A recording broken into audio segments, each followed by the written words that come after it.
Are you fed up of mining for hours just to get the same useless ores over and over again, struggling to craft good armor and weapons, slaving away for days at a time just to get the next pickaxe?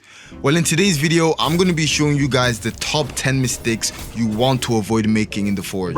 Some of these tips are literal hacks that will make you progress 2 times faster, and I can guarantee by the end of today's video, you will be a little bit wiser going back into the game.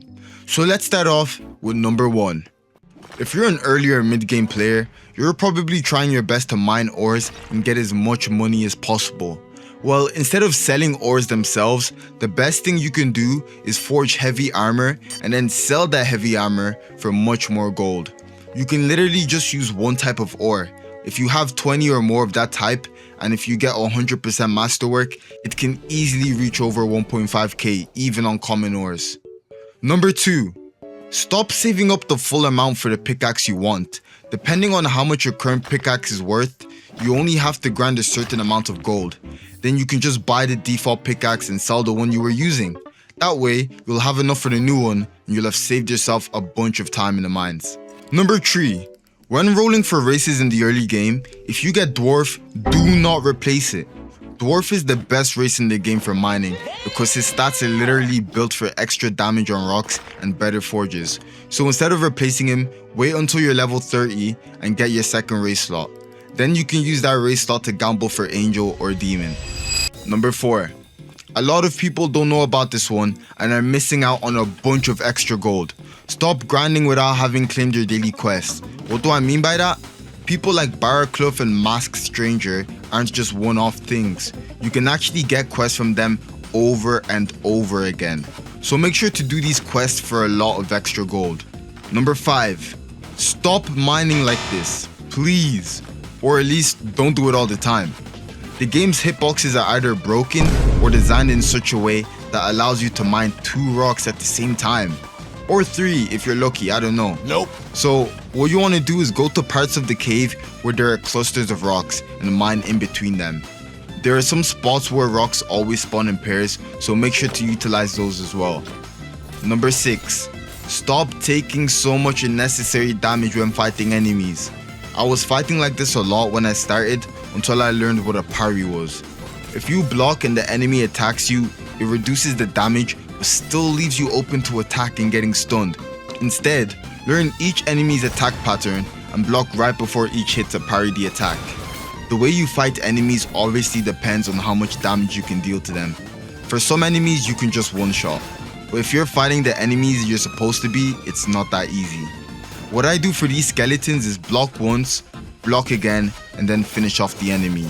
Or for the ones that attack even slower, just attack, parry, and then finish them off. Honestly, this takes some getting used to, but eventually it'll become second nature and you won't be scared of dying anymore, even if you do mess up a couple times.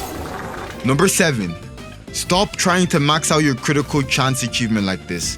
There's a bug in the game that is just absolutely broken, which allows you to max out your critical power stat instantly. What you want to do is go to World 1 and find the lucky blocks in the house.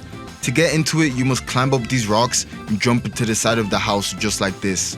If you're a demon or an angel, you might be a little too tall for this, I can't lie. After doing so, go mine 3 lucky blocks at the bottom. This can be done at any stage of the game, but make sure you have a decent pickaxe such as the Cobalt or the Stonewake's pickaxe. After mining them, go craft a dagger using all 3 Facilium. Head to the enhancer shop to enhance the dagger, and since it does nothing, the cost for enhancing is near to 0. And now you can just keep enhancing it until you max out the entire achievement and get the plus 35%. This is by far the fastest way to grind your crit chances, but you might need at least 5k gold to upgrade because it can take a while to do it. Number 8.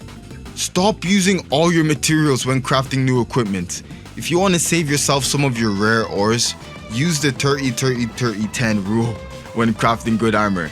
If you're mid-game and above, or you're just trying to get some passives on your armor, what you need to know is that to get the most out of your materials, you're going to need about 30% of it in the crafting recipe. For example, if you're using ore and you want that plus 15% physical damage, then make sure the ore makes up about 1/3 of the materials. The 10 is for the supplementary material at the end, which won't give you the full passive, but will still give you something good for your armor or weapon. So just make sure the first tree consists of the 3 passives you want on your equipment the most, and make sure to balance them out. Number 9. Don't buy every pickaxe trying to progress through the game. There are a lot of pickaxe you can skip if you just hold on a little longer.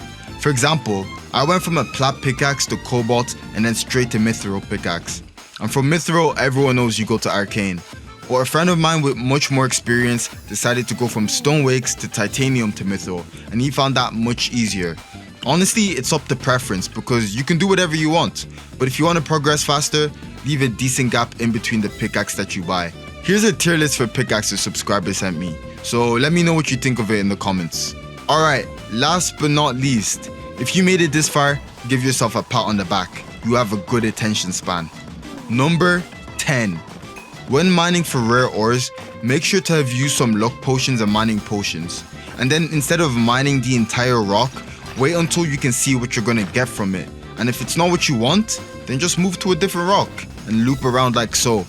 The rock will reset after like 10 seconds, so you can just loop around and save yourself a bunch of time. Here's a bonus tip. Stop grinding World 2 if you haven't done the secret quest. There's a secret quest at the back of the island in World 2. It has a monkey at the back that will ask you to bring it 30 bananite. To get this, go back to World 1 and farm the rocks until you get 30. Or if you're still at World 1, make sure you get 30 bananite before coming into World 2. Is it bananite? This will give you a lot of gold, so make sure you do it. Anyway guys, that's all the tips. If you enjoyed this video, make sure to drop a like and do consider subscribing, as it helps a lot. Just so you guys know, all these tips have been tested and verified with people way better than me. I know it seems like I don't have a lot of ball knowledge because of where I'm at in the game, but it's just because I actually have a life. So alongside making videos and stuff, it just doesn't leave a great deal of time for grinding the game. But that's a good thing. It means you guys can join me along my journey of leveling up and getting better. But anyway, if you do disagree with anything I said, or if you have more tips for people in the comment section, make sure to comment it down below. I read every single comment, and you might find yours to be in the next video. Make sure to smash that subscribe button so you don't miss out. And without further ado, I'll see you all in the next one. Peace!